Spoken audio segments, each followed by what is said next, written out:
heartbreaking for me to say this, but in the first 6 months of the Trump presidency, Trump and Elon Musk and their billionaire friends have engaged in a stunning rampage of open public corruption. It's not fundamentally different than what happened in Russia. These are efforts to steal from the American people to enrich themselves.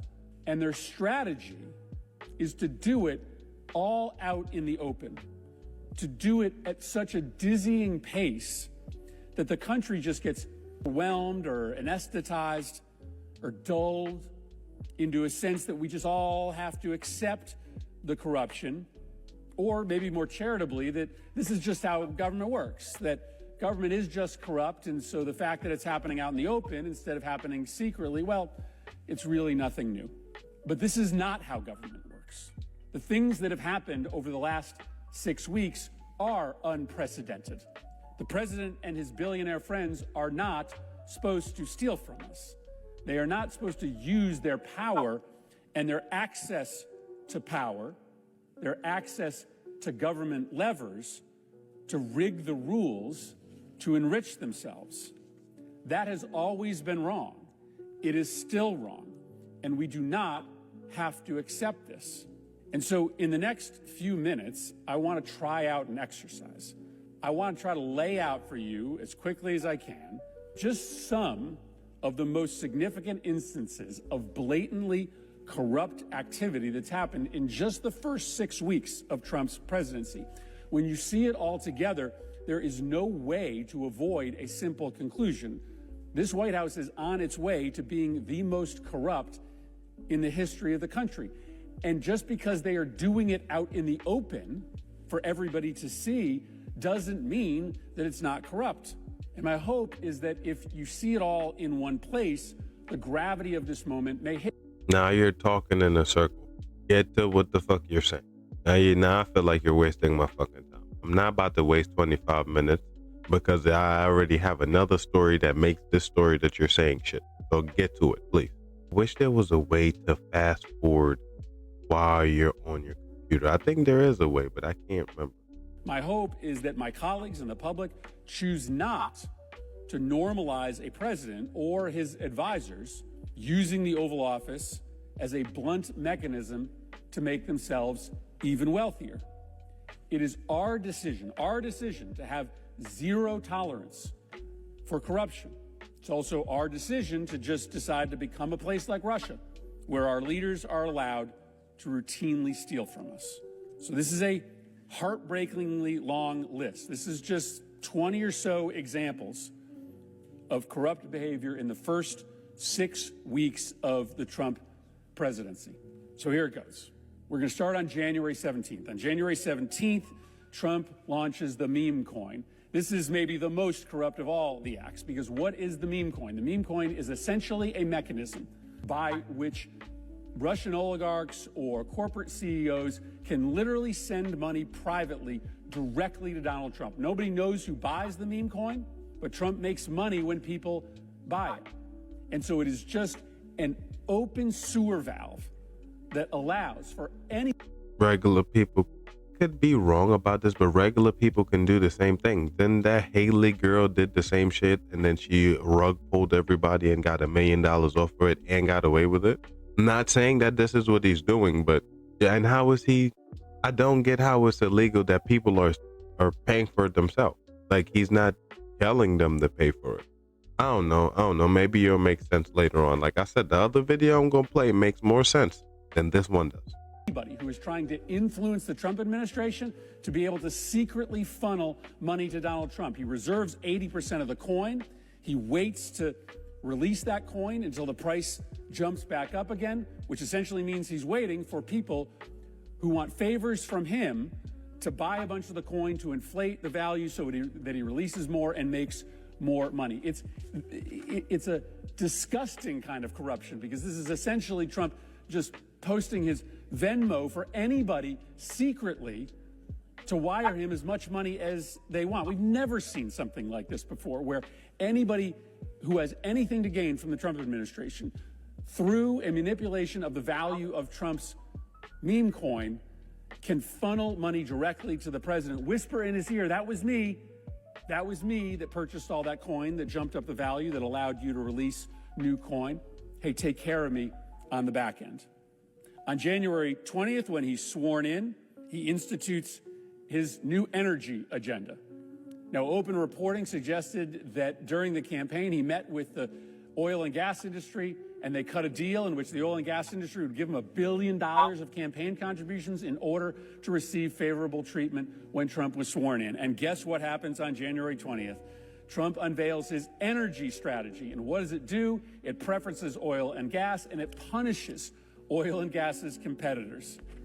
It, for instance, freezes all permits on wind projects, both for the land and the sea. It undercuts permitting processes, not for oil and gas, but for oil and gas's competitors. Oil and gas got exactly what they asked for. They gave a campaign contribution, and they got the favorable treatment. 5 days. I could side with you there, but the only thing I could say towards that is he's old. Like, he's gonna go with what he knows. Because who's thinking of clean air right now? Nobody really is, even though we should always be thinking of that thing. But in retrospect of all of it, all we have to do is plant more trees. And it's weird because it's like, yes, he's not really defunding them. That's just the bigger bad. Like that's the bigger person out of the whole retrospect of everything. So he's gonna have to give them a favorable amount unless every car is going to go electric. Like you have to replace everybody's cars, all the cars on the lots. Like, it's gonna be hard to do that without you knowing the gas people and giving them what they need to continue doing their job. If their shit don't make sense, bro. It's like, I understand that what you're saying. Yes, he's showing favoritism, but it's not really favoritism if everybody that's driving around, probably like 90% of the people that's driving around, is not driving something electric. More 90% of the stuff that's used is not really electric. Later, Trump fires 17 inspectors general. What do inspectors general do? They look for corruption inside of these agencies. What do? If you are trying to engage in corruption, if you are trying to steal from the American people, you fire. I mean, that's kind of an oxymoron, because why would he hire Elon to do jobs such as those people and keep them if they wasn't doing the job? That because the shit Elon found doesn't look like the shit that they've been doing for however long they've been in whatever position they've been in. Finding out that people who doesn't have an age is still alive getting money. That's kind of a... Hire the inspectors general. 2 days later, on January 27th, Trump fires Gwen Wilcox from the NLRB. This is the National Labor Relations Board. When she's fired, the National Labor Relations Board cannot function any longer. Why does this matter? Because the person that has been put in charge of reviewing the hirings and firings of these agencies is Elon Musk, who, by the way, has lots of cases before the NLRB. So do the people that are standing behind Trump during the inauguration. Almost all of them have active cases before the NLRB. The billionaires supporting Donald Trump now don't have to worry about the NLRB, because on January 27th, the NLRB is rendered powerlessness. 3 days later, on January 30th, yeah, now I just feel like you're fighting for the past to come back and the equality of whatever that we just had. And I don't want to listen to the rest of this, because you're just talking my ear off at this point. But I am gonna play this other video, and if y'all watched it, tell me what y'all think. Who are you siding with? I gave him 5 minutes. She's gonna take less than 5 minutes to show you how it's been going from either side. Like, both sides, I'm pretty sure, did this. The only difference is that I'm noticing is, I don't know if he noticed, well, Trump noticed when he was in there, so maybe he went back in there because he was feeling like he got robbed. But we're not going to talk about that. We're just going to listen to the facts and see if we pull anything right from it. I mean, what he could be saying could have been more facts too, but we'll see. Congresswoman's shocking admission. So is the DOGE program targeted at these bureaucrats? Yes. And so what can you expect? Well, let's look at the Department of Education. The Federal Department of Education has a budget of about $280 billion a year. Less than 25% goes to educating our students. So where does the other $220 billion go? It goes to a bureaucracy. It goes to a consultant, and that consultant then donates money back to the Democrats, and then it goes to a different consultant, and then it goes to an NGO, and then it goes to, I mean, it is money laundering and money churning at its absolute best. And you can look at almost every single agency and you will find it. So the brilliance of Doge isn't that he's going in and cutting spending. He doesn't have the authority to do that. We're the ones that have the authority to do that. What I want him to do is come up with a report, go through agency by agency by agency, identify every single program that we should not be funding, put a number attached to it. We slap a preamble on the front of that report, and we say that every single agency is having their budget cut by X amount as shown in the attached report, and none of those programs can go forward from here on. That didn't sound fair to you? 'Cause that sounded fair to me. But what dude was saying was, oh, all of these stuff would be crimes. Those were, if that's what y'all been doing. Like, think about that. You give a school a couple billion and they use less than 20%. And the rest of the bread is just gone.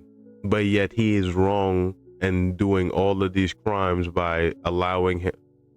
Y'all gotta make more sense, bro. And she took less time to explain something that he was trying to explain. That was 25 minutes. I would have sat there listening to him ramble about his feelings, because that's all I hear is him talking about how he feel about the situation instead of looking at the facts. Even if he is doing wrong, you're not saying everything he did, because that's what it sounds like. Everything he did at the start was wrong. It's like, how? He's giving tax cuts to the wealthy oil owners. He has to do that. That's the name of the game right now. If electric was more prevalent, I'm pretty sure he would have gave them the same shit. Like, how did he do? Is there not a level point of understanding? It's like, does it have to be one way and only that way? Because if he is only that way, I'd understand. But he didn't give them everything. They're just the biggest thing. And you make it seem, oh, he just gave it to one person. No, he gave it to a whole group of people, technically, because the oil industry is vast and big. There's many people in there. And they're not telling me only one person is doing the garnering of all the oils and shit. No. Even if it's just one company, that still has multiple owners, because those companies, they are not based by one person. They might be owned by one person, but they're not ran by one person, if that makes sense. But or maybe I don't know what I'm talking about. I've never been in those positions to know who does what. So maybe I'm talking about over my head, and maybe that first video was actually right and I'm actually wrong. But tell me what y'all think in the comments if you got to this part of the video. Peace.